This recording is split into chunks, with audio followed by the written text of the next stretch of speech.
not say that. It's her 2 minutes. More than any other U.S. presidential election before it, this one has been a mud fight. The election is being rigged by corrupt media. And the U.S. media has presided as judge and jury, weighing in on every rhetorical spar between the two candidates. Networks like CNN pay talking heads, including surrogates for the candidates, to fill the airwaves with nightly squabbles. But critics of the U.S. media's role say it has instigated a character assassination contest. This is what I call trouble. I'm about to start here. And equivocated between statements of unequal truths. They trade barbs. He says she's a bigot, and she points out that he might be appealing to racists. He said, she said. And the real challenges Americans face get lost in an abyss of controversy, while ratings soar along with profits for a handful of media giants. It may not be good for America, but it's damn good for CBS. That's all I got to say. The money's rolling in, and this is, you know, they're not even talking about issues. They're throwing bombs at each other, and I think the advertising reflects that. You know, this is going to be a very good year for us. But, sorry, it's a terrible thing to say, but bring it on, Donald. Go ahead. Keep going. The political rise of Donald Trump was unexpected. 5 years ago, his political ambitions were a punchline. Donald Trump has been saying that he will run for president as a Republican, which is surprising since I just assumed he was running as a joke. Women of America in particular are very concerned. And while much of the media have criticized his inflammatory remarks, to replenish the Social Security Trust Fund, his lewd behavior, He's going like, I don't remember, maybe. And his disregard for facts, President Obama, he is the founder of ISIS. He's the founder of ISIS. many people say the media is responsible for his rise. In March, well before the conventions and his nomination as the Republican candidate, Trump trounced all other candidates in the race in terms of free media, to the tune of almost $2 billion. We're going to be talking about what we can do together, but Donald Trump is taking a very different tone.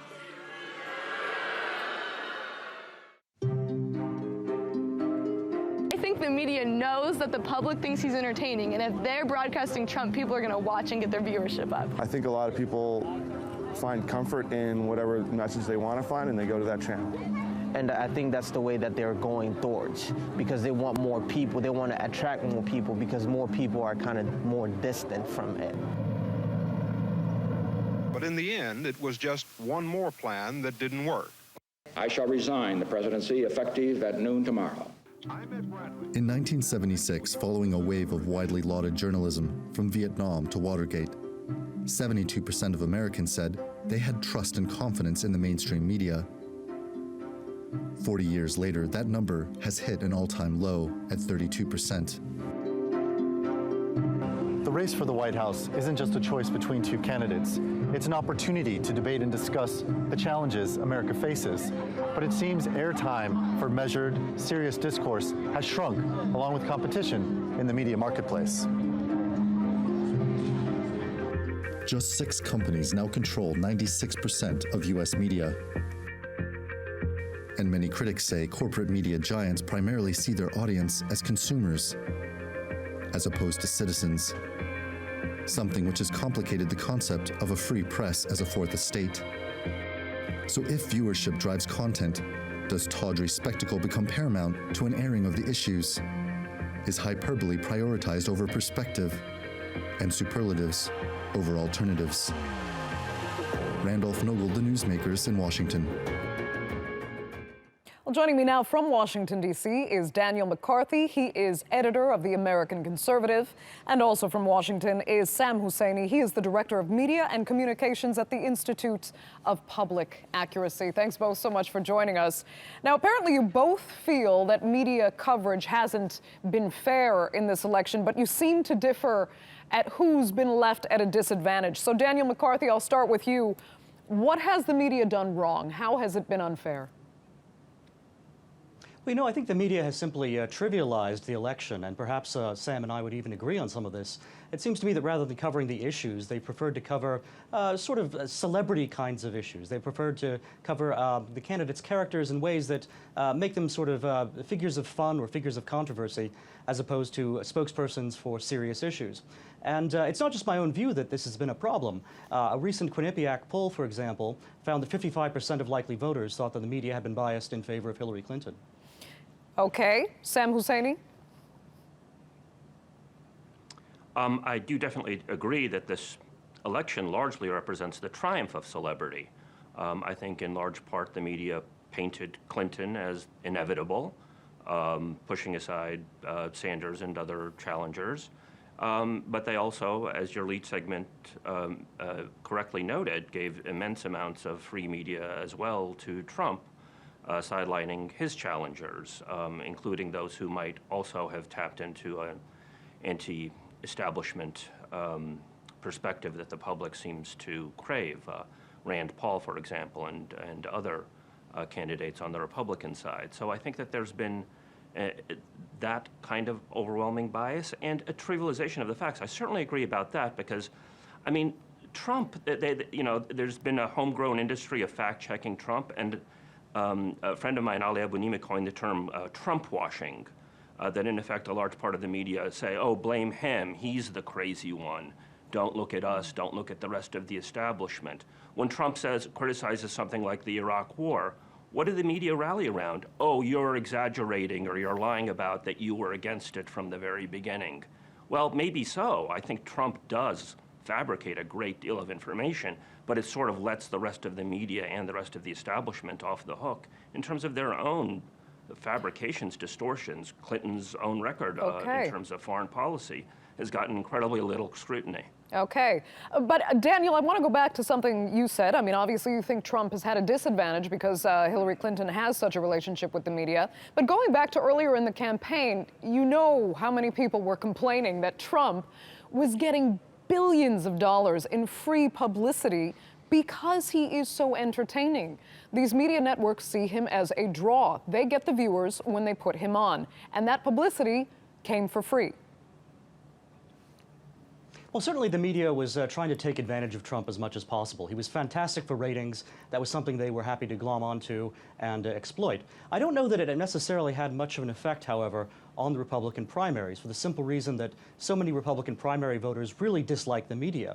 So simply having Donald Trump covered there and often criticized by the media was something that was perhaps more likely to make Republican voters not vote for Trump simply because they were seeing him, but rather to question the entire process that was going on. It seems to me that Trump actually did have a populist connection with the Republican voters that really shouldn't be underestimated. It was not simply a media concoction, even though the media certainly gave him plenty of attention.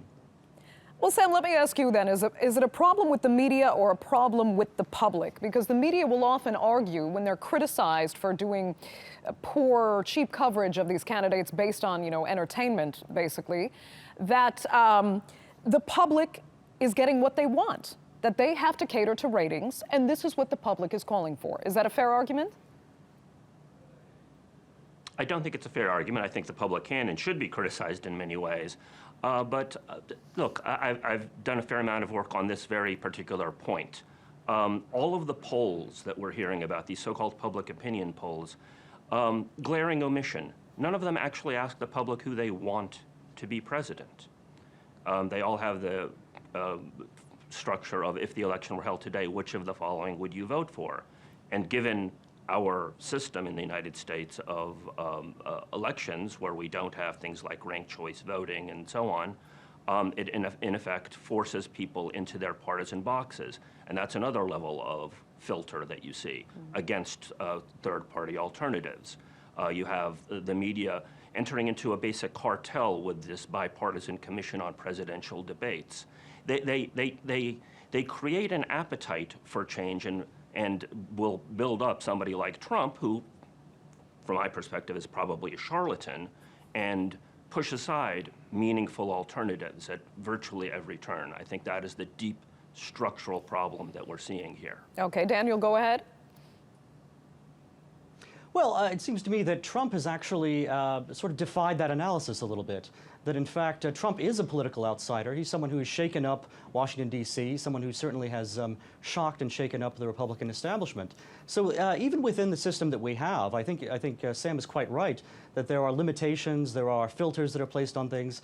Yet one of the glories of Donald Trump has been, in fact, that he has smashed these filters and has given voters a genuine choice. I think there is a sharp difference between Hillary Clinton and Donald Trump, a much sharper difference than there was between Mitt Romney and Barack Obama. And that's a wonderful thing. American voters should have a choice, very stark differences on the Supreme Court, on foreign policy, and on so many other issues. Okay, well, let me raise this point, as it was brought up in the report we saw from Randolph there. Is it okay to pay these surrogates that have been sitting in the spotlight now in the past months for the purpose strictly of defending a candidate? Eventually, you can't really discern their honest opinions from their goal of just getting their paycheck. Sam, let me start with you. Is it fair to include these surrogates constantly in the media debate? Probably not, but I think the bigger problem is the way that the media report on the candidates as if their public pronouncements were their actual opinions. They quite frequently are not. I mean, Clinton is claiming that she's against these trade agreements, for example, that the public is quite strongly against. Trump also is saying that he's against them, and I think it's more likely that he is against them, but I wouldn't take that to the bank necessarily either. So I think that there's too little scrutiny. You raise the subject of, you know, are they just being paid for spouting certain opinions? I think that level of scrutiny should be brought to bear on the candidates first and foremost. Okay, Daniel, have you the same mindset that it doesn't pose a conflict of interest necessarily, that they're paid to have a very particular... I'm not saying that it doesn't. Okay. Daniel, go ahead. Yeah, I think the question does indeed go deeper. So most of the surrogates who are getting paid to go on television and defend one of the candidates or the other, I mean, they do actually sincerely believe what they're saying. The bigger problem, unfortunately, is that you also have people who are being paid to go on TV, you know, former generals and others, to represent various views on foreign policy and on policy issues. I think that actually has a more profoundly distorting effect. When it comes to partisanship, it's very clear who Republicans support and who Democrats support. And these media figures who are paid surrogates, you know, it's not surprising that they would do it even without the money. But on so many other public policy issues, it really is a distortion and perversion of our media system.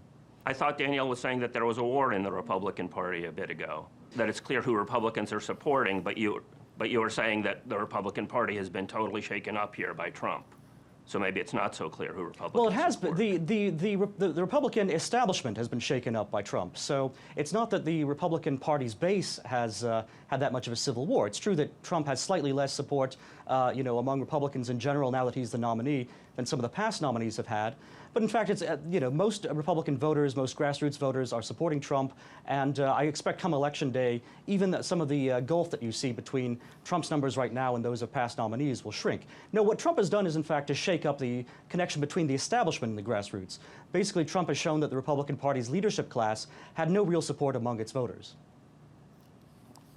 Okay, Sam, if you don't have a reply, I'll just finish with one last question there.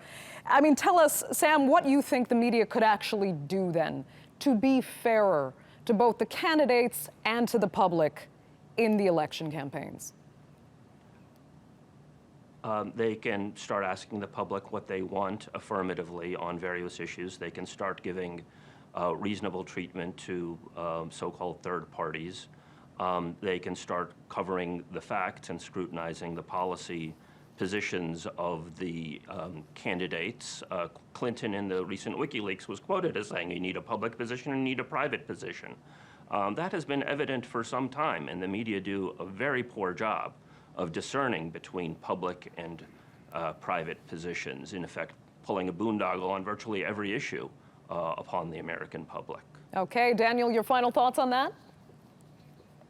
You know, I agree with much of what Sam says there. It seems to me that the best thing the media can do is to stop covering campaigns and elections as sort of staged professional wrestling matches between, you know, a face and a heel, a good guy and a bad guy. Instead, they should be covering the issues. They should be talking about, for example, foreign policy, the Iraq War, or justices, who's going to replace Antonin Scalia on the court.